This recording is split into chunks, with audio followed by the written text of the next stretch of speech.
حضور صلی اللہ علیہ وسلم کے چچا حضرت حمزہ کی قبر دوبارہ کیوں کھولی گئی اور قبر کے اندر ایسا کیا نکلا؟ حضرت جابر رضی اللہ تعالیٰ عنہ روایت کرتے ہیں کہ بنو امیہ نے حکومت سنبھالتے ہی احد کے شہیدوں کی قبروں کو کھولنے کا حکم دیا۔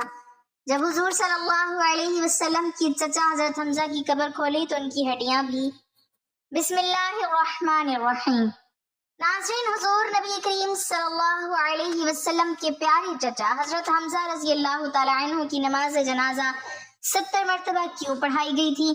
حضرت حمزہ بن عبد المطلب رضی اللہ تعالیٰ عنہ کو کس نے شہید کیا اور آپ رضی اللہ تعالیٰ عنہ کا کلیجہ کس نے چبایا تھا؟ جب حضور صلی اللہ علیہ وسلم نے حضرت حمزہ رضی اللہ تعالیٰ عنہ کی لاش دیکھی تو بری طرح اعضاء مبارک کو کاٹ کر مسخ کر دیا گیا تھا، تو کیا قسم کھائی تھی؟ حضرت حمزہ رضی اللہ تعالیٰ عنہ کی قبر انور کہاں واقع ہے؟ یہی ہماری آج کی ویڈیو کا موضوع ہوگا، اور آج ہم آپ کو حضرت حمزہ بن عبد المطلب رضی اللہ تعالیٰ عنہ کی شہادت کا انتہائی ناک واقعہ بتائیں گے۔ ناظرین، ماہ شوال 3 ہجری میں غزوہ احد پیش آیا۔ اس میں صحابہ کرام کی تعداد 700 اور دشمن 3000 تھے۔ حضور صلی اللہ علیہ وسلم نے درے پر 50 تیر اندازوں کو ذمہ داری سونپی کہ وہ وہاں سے ہرگز نہ ہٹیں جب تک انہیں حکم نہ ملے۔ جنگ شروع ہوئی اور کفار کی بہادر جنگجو قتل ہوئے تو انہوں نے پسپائی اختیار کی۔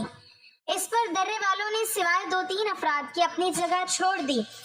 دشمن نے درہ خالی دیکھا تو پہاڑ کے پیچھے سے گھڑ سوار دستوں کے ذریعے حملہ کیا، جبکہ پیدل فوج بھی واپس پلٹ آئی۔ یوں جنگ کا پاسا پلٹ گیا۔ میدان جنگ میں حضرت حمزہ رضی اللہ تعالیٰ عنہ جس جانب نکلتے دشمنوں کی صفیں الٹ دیتے۔ وہ دونوں ہاتھوں میں تلوار لیے بہو پیکار تھے۔ ارتاد بن شرحیل کو قتل کرنے کے بعد سبا بن عبد العزہ غبشانی ان کے سامنے آیا۔ یہ شخص بڑا بہادر تھا اور ابو نیار کی کنیت سے معروف تھا۔ حضرت حمزہ رضی اللہ تعالیٰ عنہ نے اسے پکار کر کہا، او ام انمار کے بیٹے، کہاں جاتا ہے؟ ادھر آ، ذرا 2 ہاتھ کر لیں۔ یہ سن کر وہ بھی ہکارتا ہوا آپ کی جانب بڑھا۔ دونوں بہادر بھی تھے اور جنگ کے رموز و اسرار سے واقف بھی۔ چنانچہ دونوں ایک دوسرے پر حملہ آور ہوئے۔ حضرت حمزہ رضی اللہ تعالیٰ عنہ نے ایسا کاری وار کیا کہ ابو نیار ڈھیر ہو گیا۔ جنگ بدر میں حضرت حمزہ رضی اللہ تعالیٰ عنہ کے ہاتھوں قریش کے معزز گھرانوں کے بہت سے ذی وقار سردار موت کی گھاٹ اتر گئے تھے۔ مکہ سے چلتے ہوئے جبیر بن مطعم نے اپنے حبشی غلام وحشی بن حرب سے مخاطب ہو کر کہا، تم اگر جنگ میں حمزہ بن عبد المطلب کو قتل کر دو تو تمہیں آزاد کر دیا جائے گا۔ جبیر بن مطعم کا چچا طعیمہ بن عدی جنگ بدر میں حضرت حمزہ کے ہاتھوں قتل ہوا تھا۔ وحشی کو اس کے آقا کے علاوہ قریش کے بہت سے دیگر سرداروں نے بھی انعام کا لالچ دیا تھا۔ خاص طور پر سالار لشکر ابو سفیان کی بیوی ہندہ بنت عتبہ نے وحشی کو یہ کارنامہ سر انجام دینے کی ترغیب دلائی تھی۔ مکہ سے چلنے کے وقت سے لے کر حضرت حمزہ کی شہادت تک جب بھی ہندہ کو وحشی نظر آتا اس سے کہتی، اے وحشی، تو ہمارا سینہ ٹھنڈا کر، ہم تیرا دل خوش کر دیں گے۔ وحشی حضرت حمزہ رضی اللہ تعالیٰ عنہ کے مقابلے پر آنے کی جرت نہیں کر سکتا تھا، مگر اس کے پاس ایک ایسا فن تھا جس پر اعتماد کرتے ہوئے اس نے حضرت حمزہ کو قتل کرنے کی حامی بھر لی۔ وہ دور سے نشانہ باندھ کر اس مہارت سے نیزہ یا خنجر پھینکتا تھا کہ اس کا نشانہ کم ہی خطا ہوتا تھا۔ حضرت حمزہ رضی اللہ تعالیٰ عنہ زرہ نہیں پہنتے تھے۔ سبا بن عبد العزہ کو قتل کرنے کے بعد ان کا پاؤں پھسلا اور وہ گر گئے۔ اٹھنے لگے تو پتھر کی اوٹ سے وحشی نے نیزہ پھینکا جو ان کی ناف کے نیچے لگا اور جسم سے پار ہو گیا۔ انہوں نے اپنے قاتل کو دیکھ لیا، زخم کھا کر وہ لڑکھڑائے اور گر پڑے۔ اس کے باوجود ہمت کر کے اٹھے اور اپنے قاتل کی طرف بڑھنا چاہا، مگر پھر گر گئے اور شہید ہو گئے۔ سیدنا حمزہ رضی اللہ تعالیٰ عنہ کی شہادت پر کفار نے بے پناہ خوشیاں منائی۔ ہندہ نے حضرت حمزہ کی لاش کو مسئلہ کیا، ناک اور کان کاٹ لیے، پیٹ چاک کر کے جگر اور کلیجہ نکال لیا۔ جگر کے ٹکڑے چبانا چاہے مگر نگل نہ سکی۔ ناک، کان اور دیگر اعضاء جسم کا ہار پرو کر گلے میں ڈال لیا۔ وہ خوشی سے جھوم اٹھے اور اس پہ اشعار کہے، ہم نے تم سے یوم بدر کا بدلہ لے لیا ہے اور ایک جنگ کے بعد دوسری جنگ کے شعلے تو بھڑکتے ہی ہیں۔ مجھے اپنے باپ عتبہ کے قتل پر اور اپنے بھائی ولید اور چچا شیبہ اور بیٹے بکر مراد ہے حنظلہ کی جدائی پر صبر اور چین نہیں آتا تھا۔ آج میرا دل مطمئن ہو گیا ہے اور میں نے اپنی مانی ہوئی نظر پوری کر لی ہے۔ اے وحشی، تو نے میرے سینے کا غم دور کر دیا ہے اور میرے دکھوں کا مداوا مہیا کر دیا ہے۔ وحشی کے احسان کا شکر ساری عمر کے لیے میرے اوپر واجب ہو گیا ہے، جو میں ہمیشہ ادا کرتی رہوں گی یہاں تک کہ میری ہڈیاں قبر میں گل سڑ جائیں۔ ہندہ بنت عتبہ کے اشعار کا جواب اس کی ہم نام صحابیہ حضرت ہندہ بنت اساسہ بن عباد نے دیا، جن کا ذکر ابن حشام نے اپنی تاریخ میں کیا ہے۔ ان اشعار میں سے پہلا شعر تو ہے: بدر میں بھی ذلیل و رسوا ہوئی اور بدر کے بعد بھی ذلت ہی تیرا مقدر ہے۔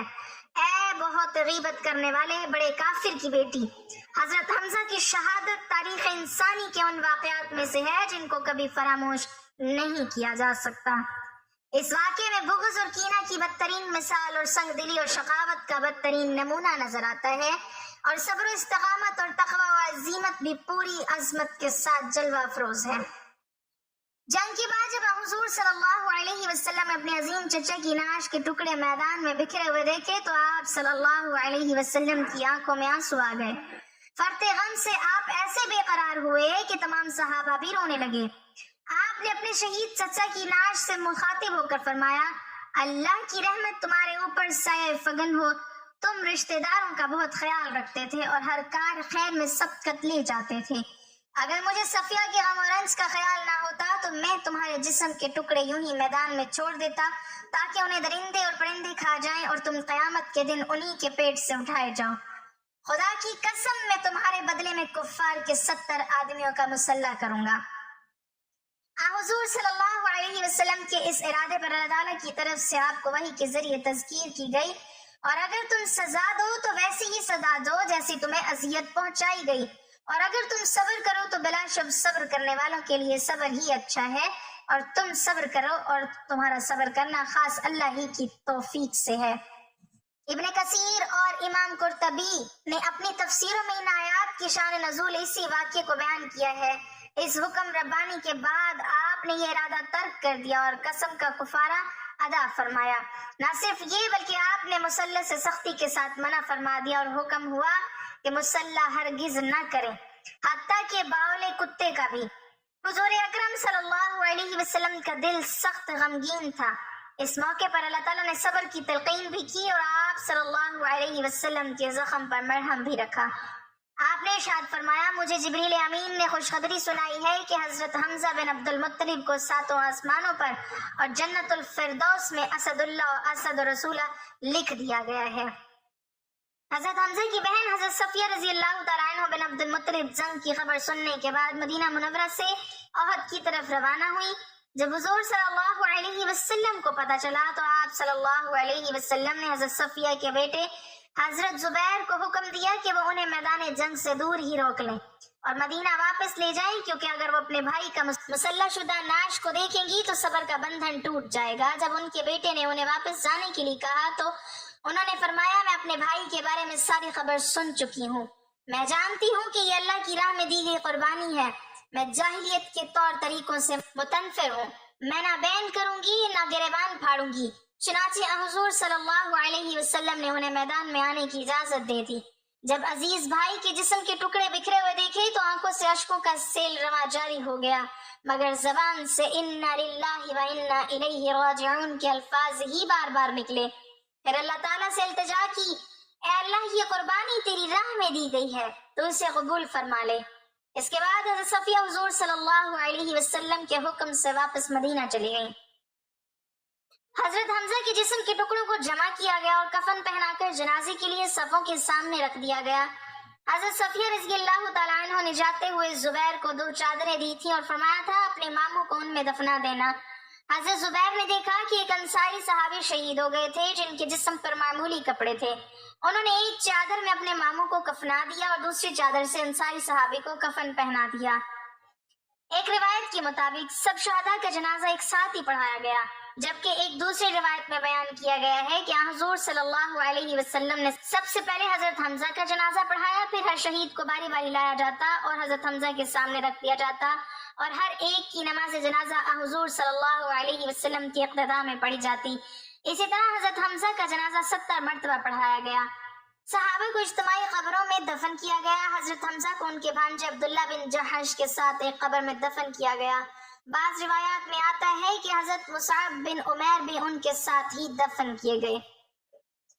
حضرت حمزہ بن عبد المطلب، جو حضرت محمد صلی اللہ علیہ وسلم کے نہایت محبوب چچا اور اسلام کے عظیم مجاہد تھے، غزوہ احد میں بے مثال شجاعت کے ساتھ لڑتے ہوئے شہادت کے منصب پر فائز ہوئے اور انہیں احد کے میدان میں دیگر شہداء کے ساتھ سپرد خاک کر دیا گیا۔ وقت گزرتا رہا، یہاں تک کہ خلافت معاویہ بن ابی سفیان کے دور میں مدینہ کے گرد و نواح میں پانی کی فراہمی بہتر بنانے کے لیے ایک نہر کھودی جا رہی تھی، جس کا راستہ اتفاقاً اس مقام کے قریب آ نکلا جہاں شہدائے احد مدفون تھے۔ جب کھدائی آگے بڑھی تو خدشہ پیدا ہوا کہ قبریں متاثر ہو سکتی ہیں، چنانچہ کچھ قبریں جزوی طور پر کھل گئیں اور انہی میں حضرت حمزہ رضی اللہ تعالیٰ عنہ کی قبر بھی شامل تھی۔ روایت کیا جاتا ہے کہ جب لوگوں نے دیکھا تو ان کا جسد مبارک بالکل صحیح سلامت تھا، نہ اس میں کسی قسم کی تبدیلی آئی تھی اور نہ ہی وقت کے اثرات نمایاں تھے، بلکہ ایسا محسوس ہوتا تھا جیسے ابھی تازہ دفن کیے گئے ہوں۔ یہاں تک کہ بعض بیانات میں یہ بھی ذکر ملتا ہے کہ جب جسم کو ذرا سا حرکت دی گئی تو تازہ خون نکل آیا، جسے وہاں موجود لوگوں نے نہایت حیرت اور عقیدت کے ساتھ دیکھا اور اسے اللہ تعالیٰ کی طرف سے شہداء کے لیے ایک خاص اعزاز اور کرامت قرار دیا۔ اس کے بعد اہل مدینہ نے نہایت احترام کے ساتھ قبروں کو دوبارہ درست کیا اور ان کی حفاظت کا خاص انتظام کیا تاکہ آئندہ ایسی صورتحال پیش نہ آئے۔ تاہم یہ بات بھی اہم ہے کہ یہ واقعہ زیادہ تر تاریخی کتب میں مذکور ہے اور اس کی تمام روایات مضبوط سند کے ساتھ ثابت نہیں، اسی لیے علماء کے درمیان اس کی تفصیلات میں اختلاف پایا جاتا ہے۔ لیکن اس کے باوجود یہ واقعہ اس عقیدے کو اجاگر کرتا ہے کہ اللہ تعالیٰ اپنے راستے میں جان دینے والوں کو ایک خاص اور باعزت مقام عطا فرماتا ہے جو عام انسانوں سے مختلف ہوتا ہے۔ حضرت حمزہ بن عبد المطلب کا یہ واقعہ مزید اس پہلو سے بھی بیان کیا جاتا ہے کہ غزوہ احد کے بعد جب انہیں احد کے دامن میں دفن کیا گیا تو صحابہ کرام کے دلوں میں ان کی بے مثال قربانی اور محبت رسول صلی اللہ علیہ وسلم کی یاد ہمیشہ تازہ رہی۔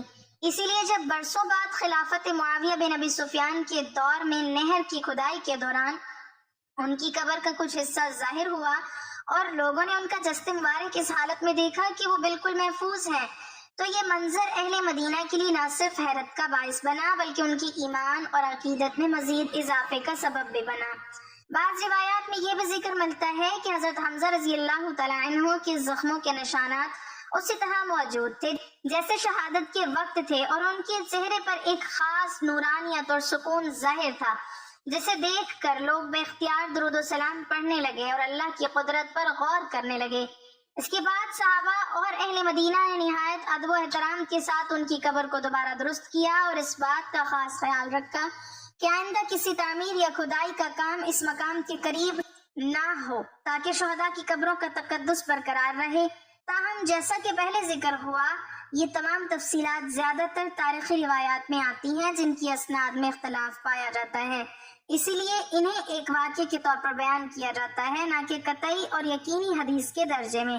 لیکن اس کے باوجود یہ واقعہ اس حقیقت کی طرف اشارہ کرتا ہے کہ اللہ تعالیٰ اپنے راستے میں جان قربان کرنے والوں کو ایک خاص زندگی اور عزت عطا فرماتا ہے جو عام انسانی فہم سے بالاتر ہے۔